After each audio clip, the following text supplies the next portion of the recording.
Hello दोस्तों, नमस्कार। स्वागत है आपका आज की सच्ची क्राइम कहानी में।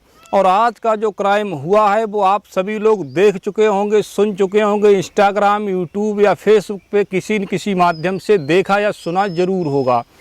आज की जो घटना हम आपको सुनाने जा रहे हैं, इटावा में जिस तरह से एक यादव शास्त्री और एक कठेरिया समाज के ढोलक बजाने वाले व्यक्ति के साथ ब्राह्मण समाज के लोगों ने जो अन्याय किया, उसकी चोटी काटी और उसके सिर को मुड़ा दिया गया।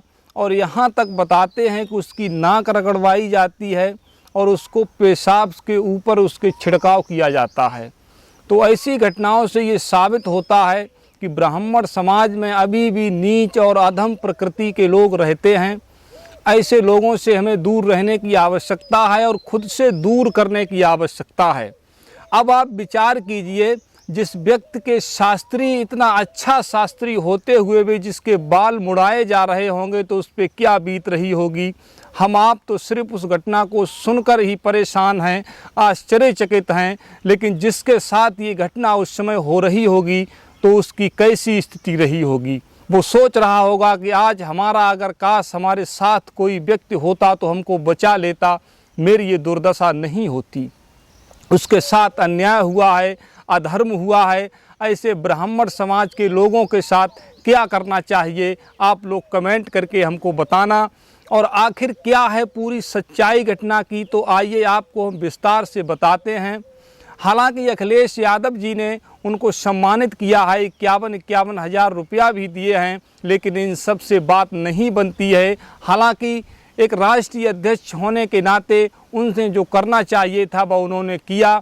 इसके अलावा यादव संगठन के लोग भारी संख्या में समर्थन कर रहे हैं और आंदोलन कर रहे हैं, कहीं कहीं रैलियां भी निकाल रहे हैं कि जो भी लोग इसमें शामिल हैं उनके खिलाफ कड़ी से कड़ी कार्रवाई की जाए। आखिर घटना शुरू कहां से हुई, तो आइए दोस्तों आपको हम बताते हैं। एक पाठक बाबा नाम के व्यक्ति थे जो कि जालौन गए हुए थे, और जब वो एक रास्ते से गुजर रहे थे तो उनके कानों में सुनाई देता है कहीं से एक भागवत की आवाज़ आ रही है। तो भागवत की आवाज़ उन्हें अच्छी लगती है तो वो उधर ही चले जाते हैं और वहाँ जाकर के भागवत कथा को सुनने लगते हैं। इसके बाद जब कथा समाप्त हो जाती है तो वहाँ से उठ के निकल लेते हैं।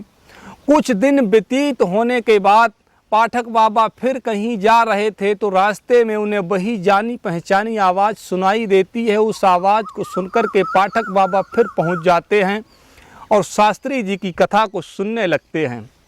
कुछ देर तक कथा सुनते हैं और कथा समापन होने के बाद वो शास्त्री जी से बात करते हैं और कहते हैं कि शास्त्री जी, आप बहुत अच्छी कथा कहते हैं, हम चाहते हैं कि हमारे यहाँ जब भी कोई प्रोग्राम हो तो हम भी आपसे कथा कहलवाने के इच्छुक हैं। तो शास्त्री जी अपना नंबर दे देते हैं और बता देते हैं कि जब आपकी इच्छा हो और मुझे टाइम हो तो मैं आपकी कथा ज़रूर कहूँगा। इतनी बात होने के बाद शास्त्री जी तो चले जाते हैं और जो पाठक बाबा थे वो भी अपने घर के लिए रवाना हो जाते हैं। कुछ दिनों के बाद पाठक बाबा के एक मिलने वाले थे जिनका नाम था पप्पू महाराज।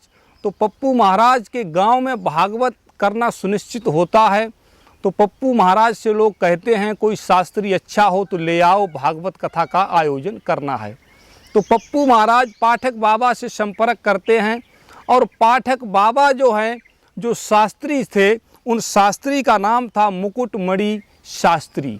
तो मुकुटमणि शास्त्री से संपर्क करते हैं और अपनी बात को बताते हैं और कहते हैं शास्त्री जी, अगर आपके पास टाइम हो तो 21 जून से 26 जून तक आप भागवत कह दो, तो हमारे यहाँ भागवत शुरू होने को है। तो शास्त्री जी कहते हैं ठीक है, आप कोई दिक्कत नहीं, मैं आपकी कथा कहने के लिए तैयार हूँ। और कथा की बात पक्की हो जाती है और शास्त्री मुकुटमणि शास्त्री जी अपने 2 अन्य साथियों को साथ में ले लेते हैं। उनमें से एक थे संतराम यादव और दूसरे थे श्याम कठेरिया, जिनको आँखों से कम दिखाई देता था और ढोलक बजाने का काम करते हैं। तो दोनों लोगों को लेके अन्य जो भी साथी थे तो उनको लेकर के भागवत कहने चले जाते हैं। तो पहले दिन सभी शास्त्री लोगों का ये काम होता है, ज़्यादा काम हो जाता है, इसलिए उसके मेंटेनेंस में, देख रेख में टाइम लग जाता है। तो पहले दिन कथा की शुरुआत कर देते हैं इसके बाद अगला दिन जब शुरू होता है तो बहुत भारी भीड़ लग जाती है, क्योंकि शास्त्री जो थे मुकुटमणि वो अच्छी कथा कहते थे और आज भी अच्छी कथा कहते हैं जिनके साथ ये घटना घटी है। दूसरा दिन जब होता है तो कुछ लोगों को शंका हो जाती है ये मुकुटमणि जो शास्त्री हैं ये ब्राह्मण नहीं हैं, तो कुछ लोग एक दूसरे को और देखने लगते हैं। इसके बाद कोई व्यक्ति शास्त्री जी से कहता है कि शास्त्री जी आपकी जाति कौन सी है, तो शास्त्री जी इस बात पर चुप हो जाते हैं। लेकिन तब तक कोई व्यक्ति कहता है कि शास्त्री जी अपना आधार कार्ड दिखाओ या पहचान पत्र दिखाओ, तो एक दो लोग तो अपना पहचान पत्र दिखा देते हैं और कुछ लोगों के पहचान पत्र साथ नहीं थे, तो वो असमर्थता जाहिर कर देते हैं कि मेरे पास पहचान पत्र नहीं है। इतनी बात सुनने के बाद वहाँ पे लोग पता करते हैं और पूछने लगते हैं तुम्हारी जाति कौन सी है। ये नहीं पूछते हैं कि तुम्हारा धर्म कौन सा है, सिर्फ जाति पूछते हैं और कहते हैं कि हिंदू सब भाई भाई हैं। कहाँ भाई भाई हैं, कैसे भाई भाई हैं, जाति पूछी जाती है। और जब पता चलता है कि ये ब्राह्मण नहीं हैं तो वहाँ के लोग गुस्से में आ जाते हैं और अपशब्द कहने लगते हैं, भला बुरा कहते हैं और गालियाँ सुनाने लगते हैं कि तुम्हारी हिम्मत कैसे पड़ गई गद्दी पर बैठने की, तुमको तो नीचे ज़मीन पर भी बैठने लायक नहीं हो हमारे साथ और तुम गद्दी पर बैठ गए। इस तरह से गंदी गंदी कमेंट करने लगते हैं और शास्त्री जी को पकड़ लेते हैं। पकड़ने के बाद वहाँ के लोग ये तय करते हैं कि शास्त्री जो यादव है इसके साथ क्या किया जाए और दूसरे लोग जो एससी वर्ग से आते हैं इनके साथ क्या किया जाए। तो वहाँ के कुछ लोग ये राय देते हैं कि शास्त्री जी पे 25,000 रुपये का जुर्माना रखा जाए और शास्त्री जी से माफ़ी मंगवाई जाए।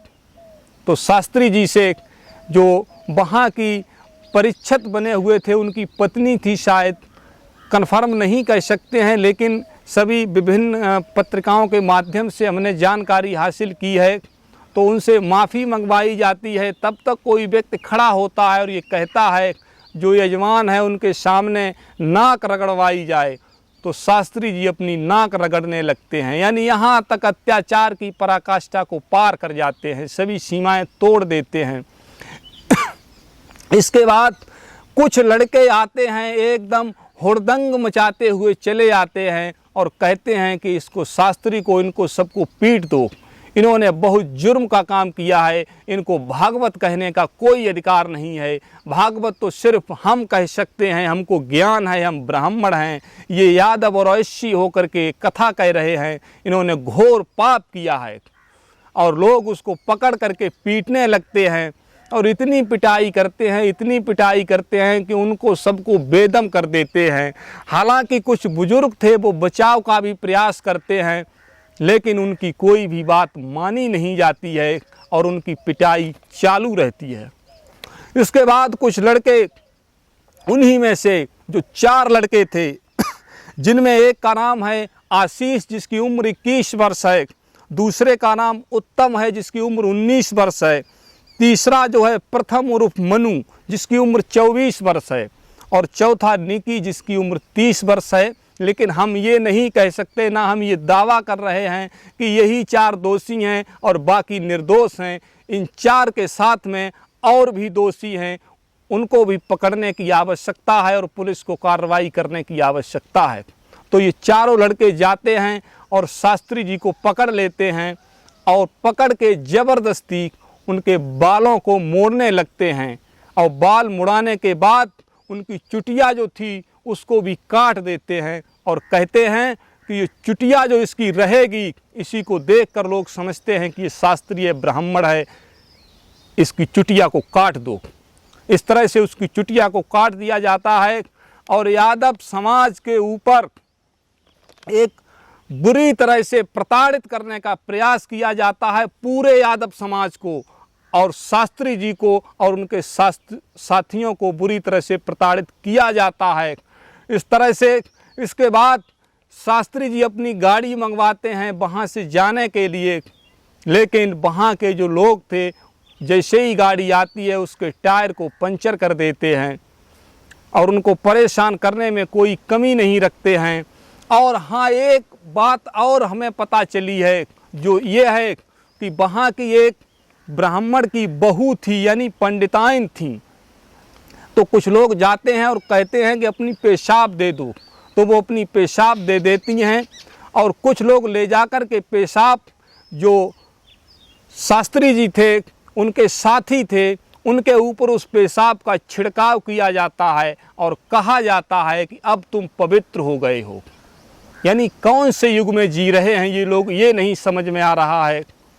भारत में संविधान की धज्जियां उड़ा करके रख दी। ऐसे लोगों को कड़ी से कड़ी सज़ा मिलनी चाहिए।